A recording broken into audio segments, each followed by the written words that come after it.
Hej Sertoja. Jeg vil gerne fortælle, hvad bevægelse af den mekaniske energi er.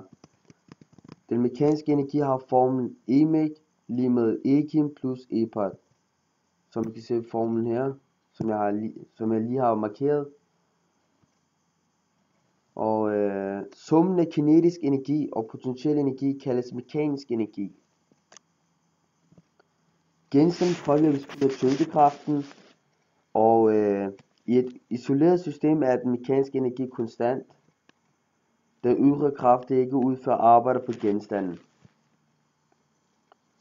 Den mekaniske energi kan også være bevaret, når der er andre kræfter, der påvirker genstanden. Altså, hvis disse kræfter udfører samlet arbejde på 0, så ændres den mekaniske energi ikke Ekin lige med halv gang M gang V andet plus M gang G gang H. Ja, det var det hele. God aften.